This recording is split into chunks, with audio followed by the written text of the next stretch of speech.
You're tuned into the Zealous Podcast. I'm your host, Rocky Snyder. This week I've got Jesse Green on with me. Originally with the Sacramento Kings, recently he switched over to the Pittsburgh Penguins as the Director of Performance and Sports Science. So we're going to get a little bit more in depth as to what it's like to go from NBA team to NHL and a whole bunch more. Be sure you subscribe to the channel and follow us on Instagram at Rocky_Snyder, S-N-Y-D-E-R, and here we go.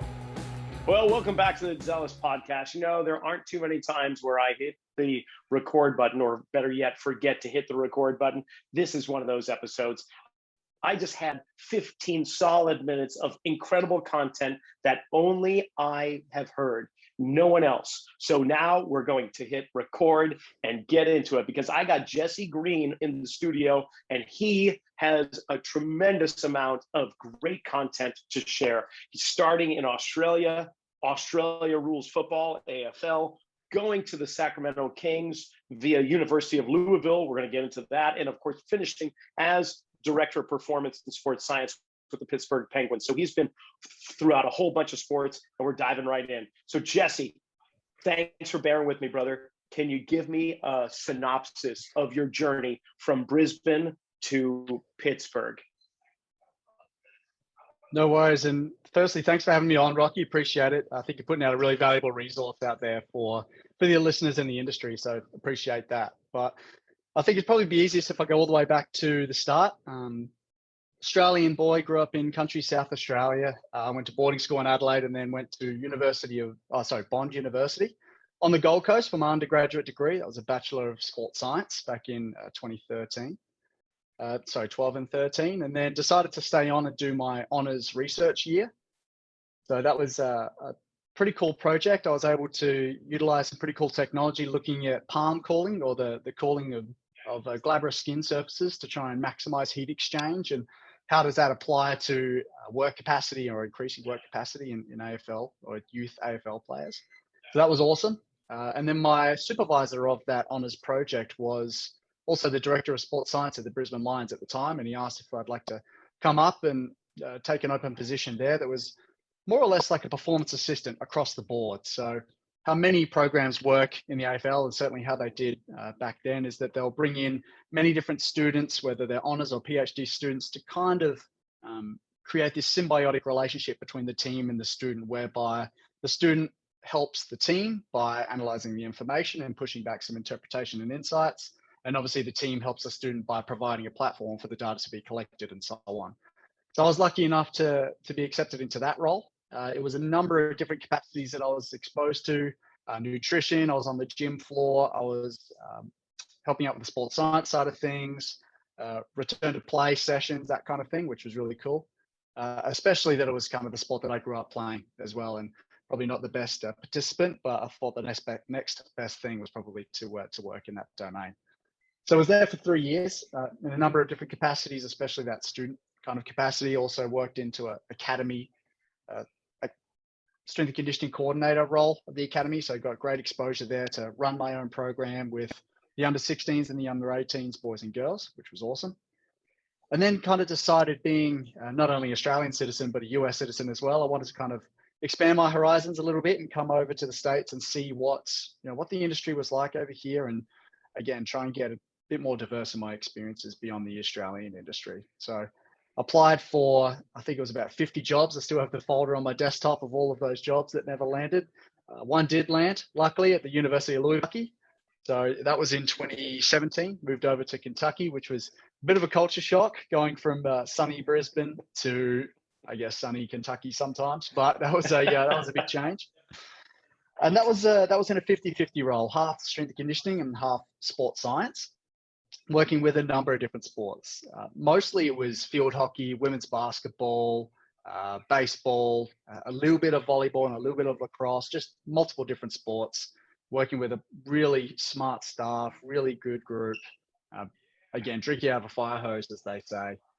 Really good experience though. And then I was there for about 14 months. And then 2017, I think it was, late 2018, my manager at the time, Tina Murray, she moved on to the Sacramento Kings, gave me a phone call a couple of weeks later. And of course I said yes, and was on a plane to Sacramento.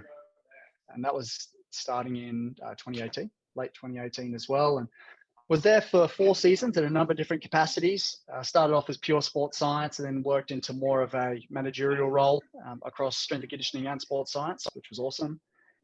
And then September last year, 2022, moved over here to Pittsburgh in a similar role, Director of Performance and Sports Science, and here we are. That's fabulous. We've had some previous guests on who have changed from one major sport to another, from football to basketball, or from hockey to basketball, and so on. But I don't know if we've gotten from basketball to hockey. I'm curious. Well, there's the obvious question: how do you feel about leaving Sacramento the season before they made it to the playoffs? So, are you okay with that? Are you a little bitter, or everything good? Yeah, I wouldn't say bitter. It is a little, it's a little rubbing salt into the wound on your part, but that's okay. I'll let you go on that one. Okay. But nonetheless, super happy for those guys. I've still got a lot of friends there, both staff and players. So super happy for them, and no doubt they're at the beginning of something great. Yeah. I think you're absolutely right, and hopefully Pittsburgh will be the same thing. Now, you mentioned University of Louisville. You had a 50-50 role, half of being sports science, the other performance. So obviously you developed a great deal of experience and knowledge there, and you transferred it over to Sacramento. But I'm sure there were some things that did not transfer, or some things that you needed to learn more about when landing with an NBA team. What might some of those things be? Yeah, I think 2 things really come to mind. First is the caliber of athlete that you're dealing with. Obviously, there's thousands of basketball players in the NCAA Division I, but there's only a very small proportion of those players make it to the NBA. So firstly, the caliber of player that you're dealing with is certainly something that you have to adapt to. And then secondly is the schedule. I mean, the NBA schedule, as many people know, is brutal. Squeezing in physical development and development of key capacities, depending on what guys need, is a challenge. But to be able to kind of employ an agile periodization approach, or essentially just an approach where we can match certain stimuli around games, practices, and what have you, was certainly something I spent a lot of, more or less my first 2-3 years, really trying to figure out where we can squeeze these little stimuli in. And basketball as a culture as well, they don't take a ton of time off from playing basketball. A lot of them are straight back in the gym 2, 3, 4 weeks after their season finishes. So it's certainly a challenge, not only in season, but off season as well, squeezing in that physical development and finding those little windows where you can add that stimulus effectively. And what kind of stimulus are we talking about? Like, are just training stimuli? Were there other elements that you wanted to try and kind of wedge in there, depending upon what the schedule was holding? Yeah, so looking at the demands of the game, obviously there's a huge requirement for reactivity and elasticity as well. Muscular strength is essential to all sporting endeavors, I believe. So development of that as well. And I think when you look at the typical route of a very high level basketball player, I mean, they're playing and they're specializing very early in their AAU tournaments. They go into college for maybe 10 months, maybe 9 months, and then they come straight into the NBA at 20, 21 years old. So there's still a lot of physical development left on the table to be chased. It's just, again, it's a matter of fitting that in within the schedule where we play. On average, it was about 3.25 games a week. The most dense period was 5 games in 7 days. Least dense period is obviously in the off season. So trying to build a system around that density and around that fluctuating density of games and practices on top of that was a challenge, and certainly something that I've been building towards. Well, I imagine even greater challenge too, to add to that, would be the individual player themselves. You've got very young athletes, you've got veterans, they have different perspectives or viewpoints on training. They have certain ways in which to do things, and their bodies are either in the course of developing or have pretty much developed and are trying to hold on to peak performance. How did you navigate that within your framework of agile periodization? Yeah, I think it starts with a really comprehensive understanding of the demands of the sport. And that's my personal philosophy as well as a practitioner, is understand the demands of the sport as best as you possibly can, and then prepare for that. So if you work your way backwards from the sport, strength is important. Elasticity or reactive strength is important if we're talking about basketball players. Anaerobic capacity is really important, given the work to rest ratios that games provide. Range of motion at certain key joints is really important. Obviously, tendon issues are a key cause of games miss. So tendon health and ensuring the strength and integrity of tendons is really important. Ankle sprains, so working proprioceptively and key areas at the ankle. Just understanding the demands of the sport as best as you possibly can, and then reverse engineer, or essentially profile those demands or profile those qualities against what you've benchmarked or what you've deemed as perhaps a standard or perhaps a gold standard, whatever you'd like to call it. And then the program kind of builds itself off the back of that. And so when it comes to the sports science, there's different elements within the science itself, different tools, shall we say, whether it's force plate technology, sleep monitoring, or fueling monitoring for that matter. What are the go-tos that you found yourself really relying on in the realm of sports science with your NBA players? Yeah, so I think when it comes to any form of technology, it starts with a question. So we had questions of how strong is this athlete? How powerful is this athlete? How reactive is this athlete?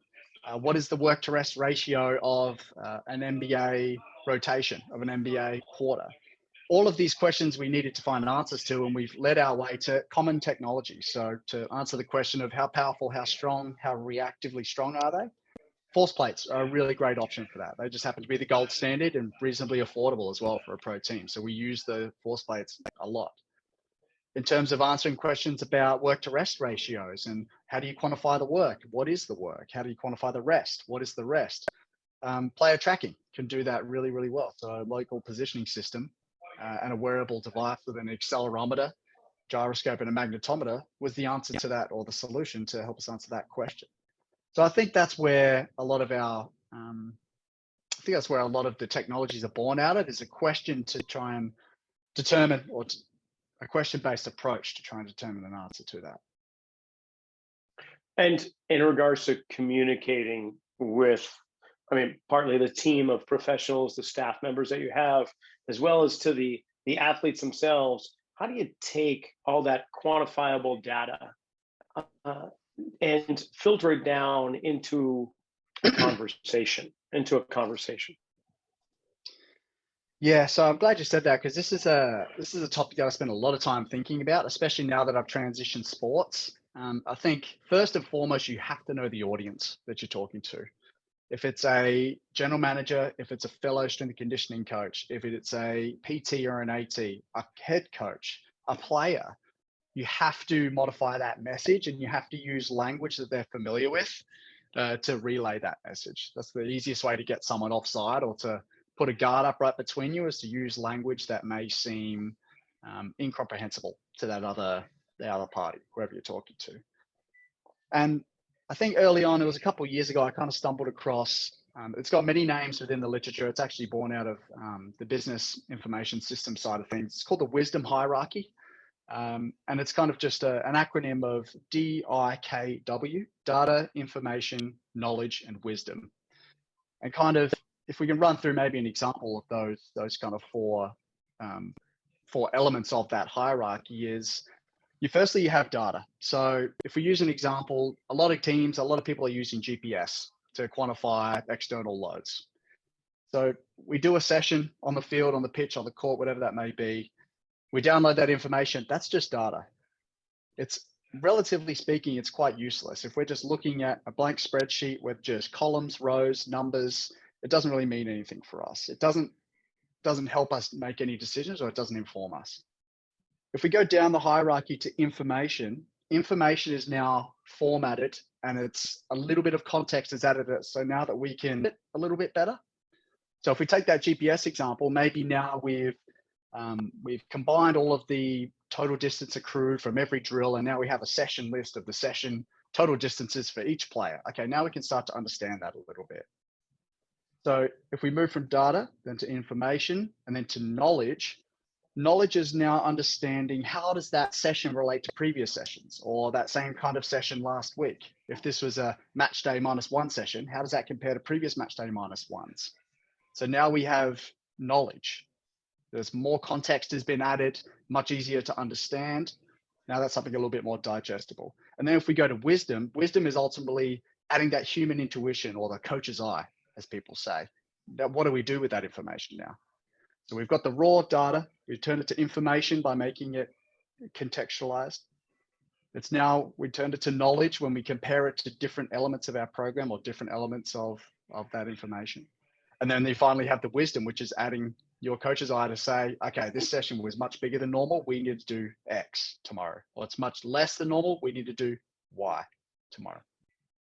And that's kind of a dichotomy. I've never heard of that hierarchy before, but please tell me the name of it again. So it's got many names within the literature. You can look it up. You'll find it if you research the wisdom hierarchy.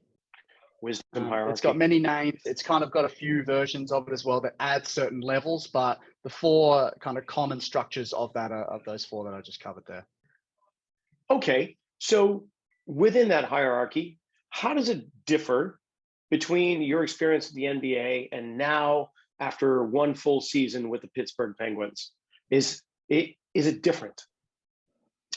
Yeah, so I think the data does not change. The information stage doesn't change. We are collecting data. We are trying to turn that data into information. We should be trying to, go up those tiers of that hierarchy at all times.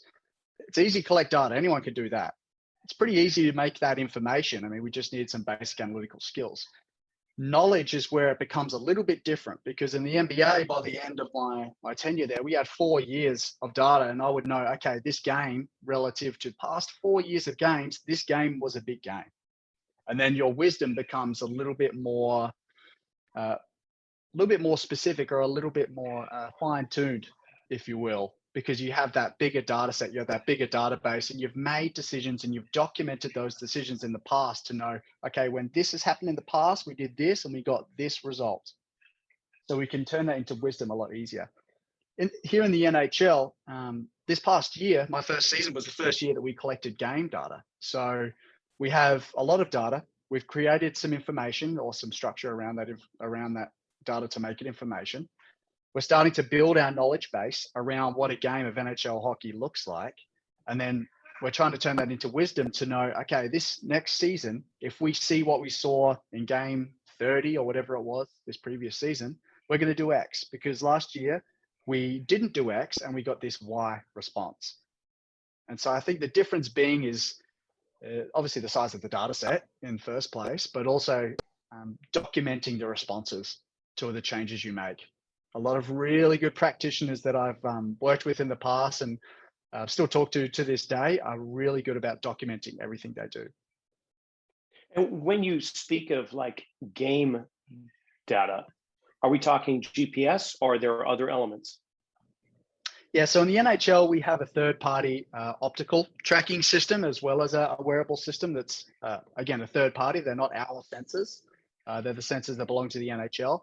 We take that positional data and then we process that ourselves through similar algorithms as our practice information to get similar metrics so we can compare between practices and games.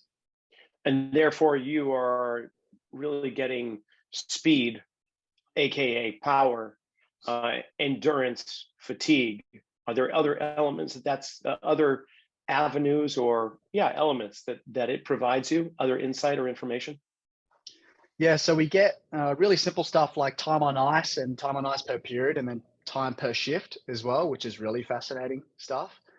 We also get, as you mentioned, we get distance, high-speed distances. The acceleration piece is something that we look quite closely at. Acceleration events, average acceleration across a game, a shift, a period, and so on. And then we also get deceleration and those kinds of things as well.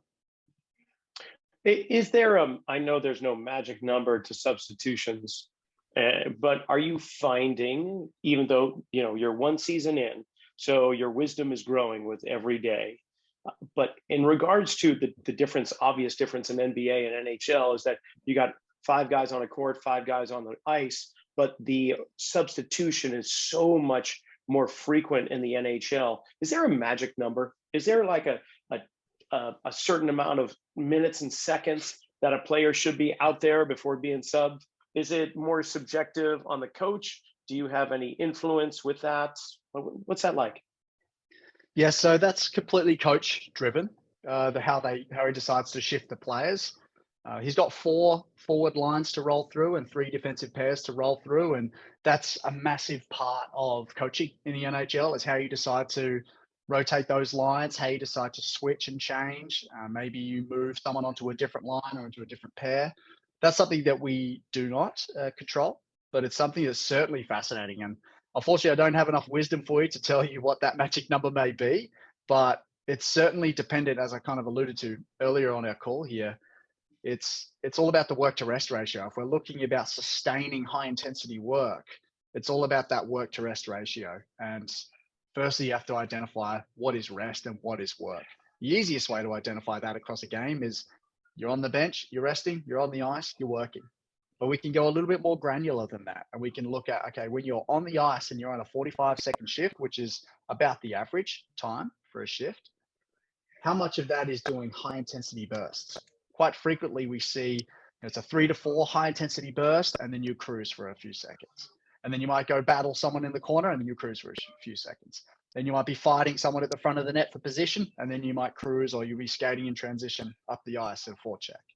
So within the actual work period, when you're on the ice, there's another set of work to rest ratios that we can operate from. And they really help us to inform conditioning and inform, again, understanding the demands as best as possible, and really inform the training that we can prepare for on that side. Okay, you mentioned contact, and there's a tremendous amount of contact in both sports. One a little bit more aggressive, shall we say, but that's up for debate in some ways.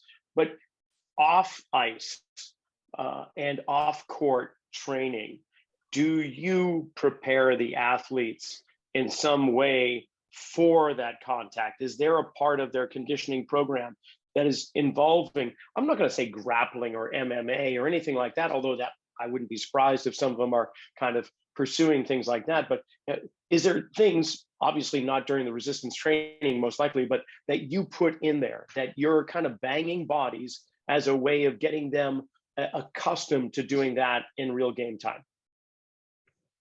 Yeah, so during the season, it's something we definitely don't touch, given the amount of contact that they're getting from practices and games as it is. And recovering from that blunt force trauma is a challenge in and of itself. So we don't tend to do much of that at all, actually, during the season. And this being my first off season and starting the program for, creating macro cycles and mesocycles for our guys, similar to basketball, a lot of these players start skating and scrimmaging and playing small-sided games. They'll probably start within the next month or so. So there is a lot of that preparation on the ice that takes place, and there is a nice progression of contact that occurs with that as well. Now, if we're in a specific scenario, for example, a shoulder, an AC joint separation or something like that, then certainly in that RTP process, we'll take them through some contact progressions. A lot of that I learned in my time in the AFL is building contact progressions. We have certain progressions laid out: tumbling, rolling, pressing, that kind of thing. But in terms of the healthy athlete and the starter or anyone like that, not something we program. No. Yeah, I'm just thinking like some colleagues and previous guests within the NFL, they are noticing that if you have contact well before, say, even the preseason, building up a thickness, a resiliency for impact and trauma, thickening of bones and tissue. So those that show up a little bit later to training camp, or maybe they're avoiding a lot of main contact, those are maybe the more likelihood of injury in those players because they haven't had that, we'll say, just micro trauma of conditioning. Okay, so back to the difference. I'm just curious. The major difference is when leaving Sacramento, coming to Pittsburgh, obviously familiarizing yourself with yet another sport. What things kind of stood out for you as more excitement from a career perspective, like, wow, this is great. I'm going to have the opportunity to do this or learn that. Anything that when landing in Pittsburgh, the back of your hair stood up with excitement from? Yeah, I think firstly, the sheer excitement for me of learning a new sport and coming in knowing very, very little is something that makes me uncomfortable, but it's something that I love exposing myself to, is putting myself in those environments where I don't know as much about the sport, and you have to just dive right in and really read widely, speak widely, talk to as many people as you can, and really try to figure out this new problem that you're presenting yourself with. But secondary to that, probably back to my time in the AFL and having a number of friends working in the AFL and rugby as well, is just getting back to a quite a heavy contact sport was something I was really excited about as well. Because what happens a lot of the time, especially during the season, is uh, contact obviously is going to create a lot of blunt force trauma. It's going to create a lot more of those little kind of niggles, those little small injuries that aren't preventing you from playing, but they are, there's something that's there. You might have a little bit of pain from those or tightness, and that creates a lot of compensation up and down the chain, which creates a big flow-on effect of potentially an overuse injury elsewhere, or potentially some sort of compensation pattern that could result in another tissue being overloaded. So that presents a whole different challenge when, you might have this lift planned for this player. He comes in, and he's just got absolutely crunched against the boards. Okay, we've got to go to plan B for this part of the lift and plan C for this part of the lift. And just being able to, again, be agile and try and, I guess, tailor your approach to the athlete of you is something that I think is an immense source of growth for my career, and an immense source of growth for any practitioner for that matter, is being able to have a solid system in place that on the fly you can say, okay, I wanted this rear foot elevated split squat, but he's got a banged up ankle from taking a puck at 90 miles an hour. We're going to have to go with a leg extension or something like that. And just having those challenges posed to you on a daily basis is a really immense source of growth, I've found. And then go ahead. Sorry, I was going to say, just to wrap up on that too, just the sport itself is fascinating to me. I mean, we're obviously on ice. We're not on a court. We're not on a field. We're not even dealing with normal gait. So that, again, is a massive challenge. And just the sheer speed of the game, you look at the shifting and how players and how teams shift, that part was extremely fascinating to me as well. Oh, I can only imagine. So with your elements of performance, and maybe blending in sports science, what role do you play when it comes to return to play for those injured athletes getting back on the ice? What elements do you use, or what tools are you using in coordination with the medical and training staff, other ones? Yeah, so that's probably one of the most important things we do as a health and performance staff or an integrated performance team, is that return to play process. And it's something I've really enjoyed in the past, and something that I've been able to do a lot more of in my role here with the Penguins.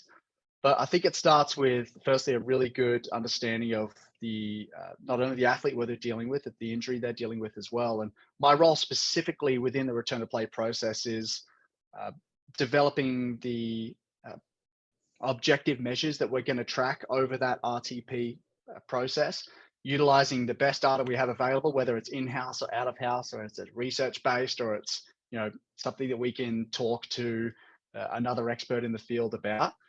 Finding the best objective measures that we can use to track progress in that athlete. If it's a hamstring strain, finding a test to use for that process, progressing that over time. If it's let's say it's a broken foot, using the force plates for some sort of rebound test or some sort of isometric strength test. Establishing the protocols, the reliability of those tests is something that I take the responsibility of that in that process. And then also, once they hit the ice, is that return to play. Well, I guess that once they return to skating, return to practice, return to play, return to performance. Mapping out that external load and internal load, for that matter, that progression back to the ice, using the game demands of what that athlete is normally exposed to on a weekly, monthly basis, depending on how long that RTP is. And I imagine you have specific protocol or stages in which they can eventually graduate and they get clearance and they're back in play. Maybe not to the degree that they left the ice with, probably something that they are going to moderately progress back up to initially. But what is that moment in time? What are some of the markers, if you will, the indicators that they are ready to truly return? Yeah, so I think to give you the generic answer, it depends. Obviously, it depends the caliber Sure. of the player. It depends how much time you have. Are we trying to get them back for a certain game or a certain moment of the season? But regardless, we're trying to expose the players before they return to gameplay, which is probably the most risky time. Is they've done their early phases. They've rebuilt some strength. They've rebuilt some resilience in the essential tissues. They've returned to skate. They've done their individual skating sessions.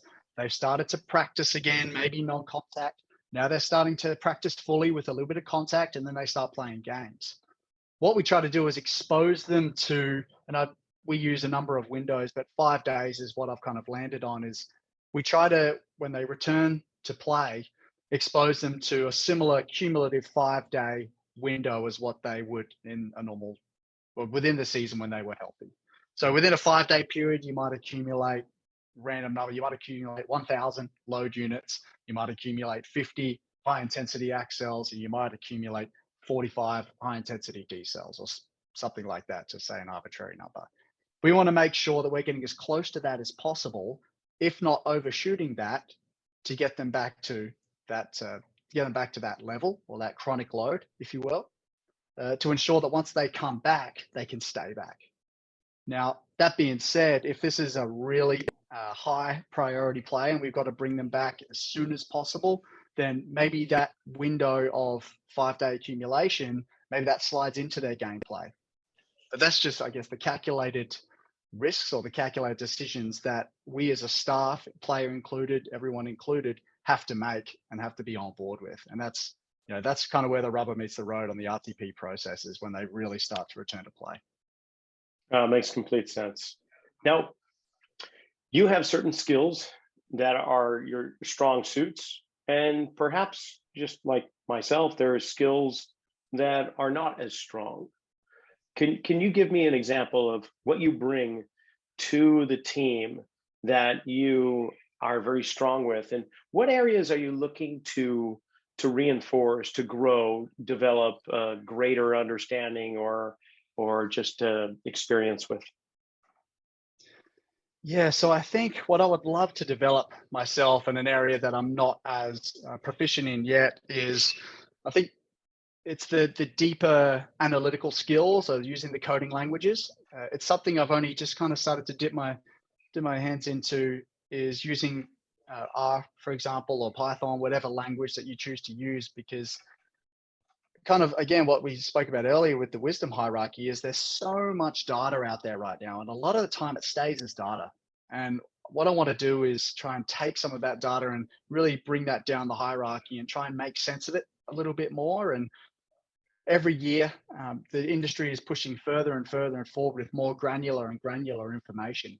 10 hertz, 20 hertz, 1,000 hertz, really high fidelity, high sample frequency information. And to process that information, to work with that information, the tools required are getting beyond Excel. They're getting beyond just Excel documents, because you'll break them very, very fast. So developing my skill set in that area is something I'm certainly looking to and continually developing with. And second to that, as well as leadership, is I have a staff here that I manage. It's only a small staff, but trying to become a better leader and a better manager is at the forefront as well.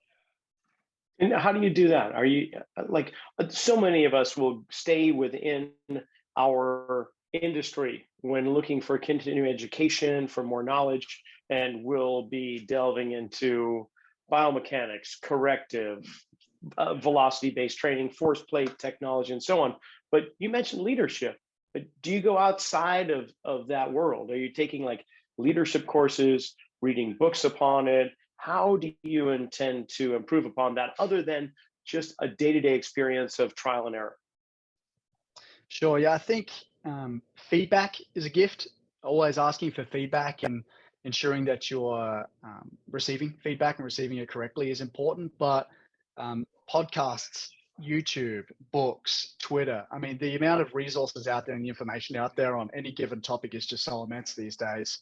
I'm doing a lot of reading in my own time on leadership and how to better lead and to better manage, especially in this day and age. That's been primarily the kind of information I've been digesting on that, I would say. Beautiful. So we're in the calendar year in terms of NHL. We're well before the season begins, and even before preseason, before training camp.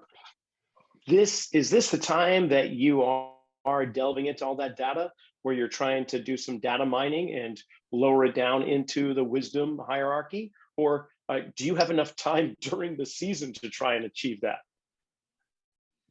Yeah, so a model, or I guess a philosophy that I like to use personally is kind of a working fast and slow approach based on Dan Kahneman's book, Working Fast and Slow. But during the season, you're just working fast all the time. There's a practice, we need a practice report. There's a game, we need a game report. There's a lift, we need to prescribe these intensities and so on and so forth.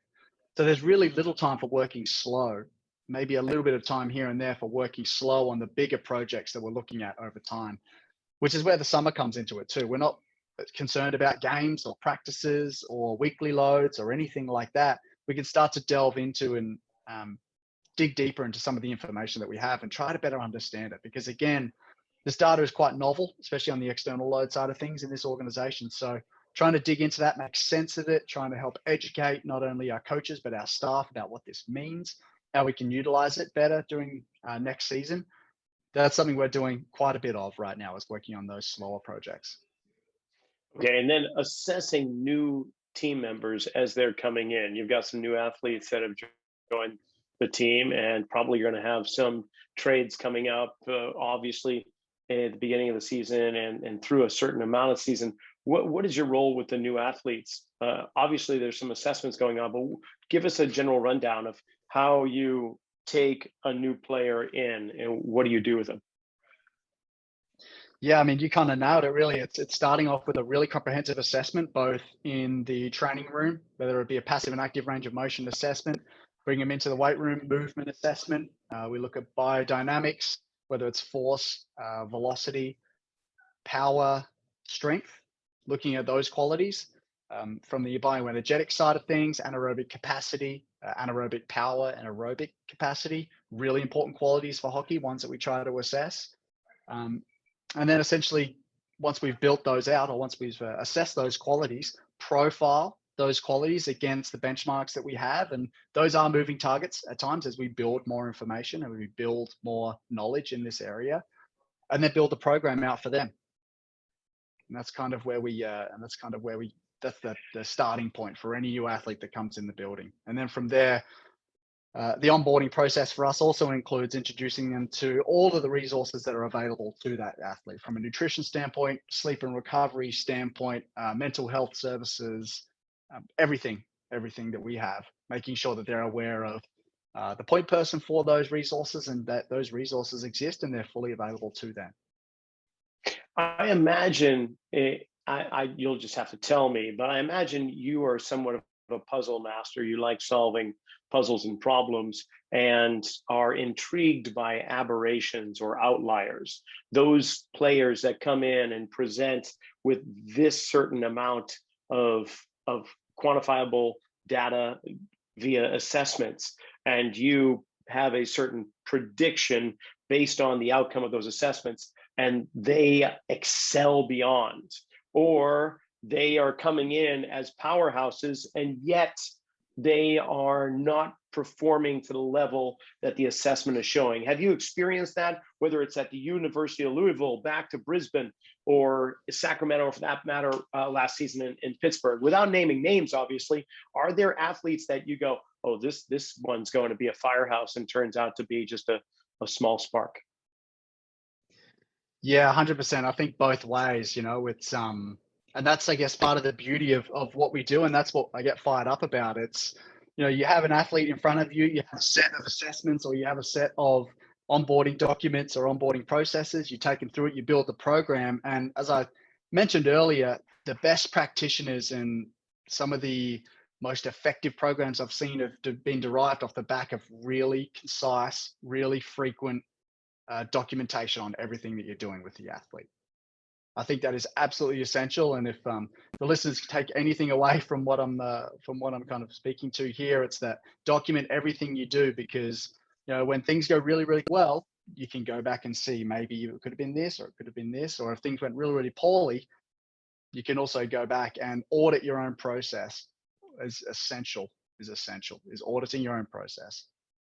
Yeah, and one thing that I've gotten out of our conversation too, to kind of circle back to your road to where you are, your career path and your knowledge path, if you will, is that you had teachers or mentors, you had people that you were seeking to be next to try to absorb knowledge, information from them.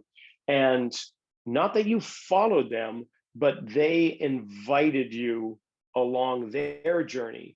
So whether it was University of Louisville over to Sacramento and now Pittsburgh, it seemed like you were following people. Is that what you'd recommend to others? Is to have yourself teachers, mentors, and be open to opportunity as it comes through?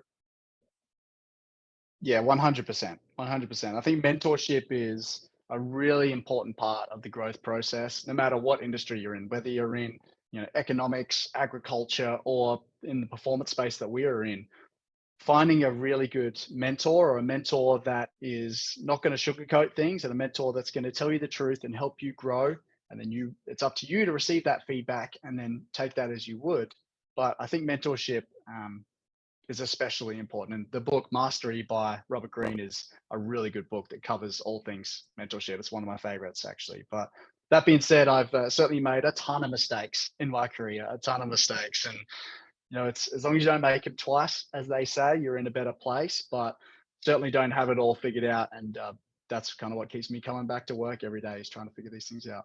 Well, we don't gain experience from our successes. So, the mistakes are what causes growth. If you don't mind, could you share one of those mistakes that you learned the most from, if you don't mind? Yeah, sure. I think if I go all the way back to my time as the strength and conditioning coordinator for the academy system way back when, back in, I think it was 2016 or 2017. And a young practitioner, just got out of uni, just got out of my honors program, thought I had it all figured out, and planned out the entire preseason. We did a 2K time trial for our aerobic capacity test, a fitness test. Did it at the start of the preseason and worked all the way through Christmas. 4 months later, at the midpoint of the preseason, we did another test. I'm like, oh, we've been working so hard. This is going to be the best test ever. This is going to be great. Everyone's going to be so much fitter. Planned it, at the end of a training block, right where I thought it should go. We did the test and there was no change across the board. And so I went back and audited my process, and I'm like, as I went back through, it was 3 mesocycles, so 3 months. And I planned the test at the peak week, or during the peak week of that 3rd mesocycle. So when fatigue was probably the highest it was in a 3-month period, 2017, Jesse decided to put the 2K time trial on that day. So that was a big learning opportunity for me. And I certainly will be planning a deload before doing any sort of performance testing going forward. Well, that's phenomenal, though. That's great. I mean, it's just, again, just the perfect example of how we grow and how we learn. And you'll probably remember that for many times to come. So, Jesse, do you yourself, are there like internships or mentoring opportunities within the organization at Pittsburgh? I mean, we just brought up mentors themselves. So if there's someone perhaps interested, is there anything that's offered there? Yeah, we have an in-season fellowship that we have that's quite comprehensive in terms of sports science, strength and conditioning, nutrition assistance, that kind of thing.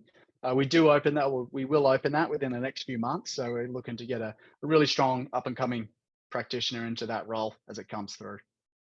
Excellent. You've already accepted applications, or are they still open? We haven't opened the position yet. We should be opening that within the next probably 6 to 7 weeks, I would say. Oh, there we go. Opportunity knocking for somebody out there. That's fabulous. And First, to finish off, because we're coming up against the clock here, I want to one acknowledge the one of my mistakes here, and I'm hopefully learning in the future to hit the damn record button before we get going. But I really want to thank you for your patience with me and for your willingness to come on. I love this conversation. I get so much from every guest slash friend that comes on the show, and you are absolutely no exception to that.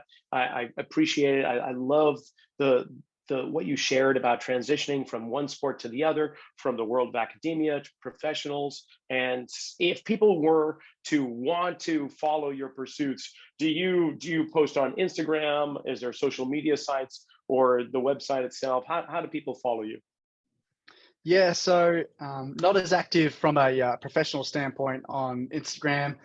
Twitter and LinkedIn are probably great places to reach me. Definitely more of a passive contributor, I would say, but certainly stay up to date and certainly use those platforms as a resource as well. So people can feel free to reach out. Would love to talk shop by all means. My LinkedIn, I think, is just Jesse Green, and then my Twitter is Jesse P. Green. Okay. And do you do any public speaking, or you have any conferences or clinics that you'll be presenting at anytime soon? Not anytime soon, not this summer, no. There was one originally I had planned, but that's eventually got pushed because of COVID, and then that eventually got cancelled. So nothing on the docket for this summer. All right. Well, I'll keep my eyes open for that time when that does come, but I'll be in the audience, I hope. And Jesse, again, thank you so much. I really appreciate your time, and I hope to have you back. Like after you've got your second season under your belt, hopefully you'll get a little cup under your Christmas tree, maybe we'll say June, in the form of Mr. Stanley. But yeah, I wish you nothing but success moving into the future, and good luck with season number 2. Appreciate it, Rocky. Let's do it again soon. And that's it for this episode of the Zealous Podcast. All the thanks to Jesse and the Penguins, and for that matter, the Kings organization, for just sharing all the things that he came on and told us all about. We'll have him on again for sure as he gets a little bit more developed into the Penguins organization. I want to find out how he continues to learn in the role he's in. In the meantime, be sure to tune in every Monday, 9 a.m. Eastern, 6 a.m. Pacific, while we have phenomenal guests every week. Take care.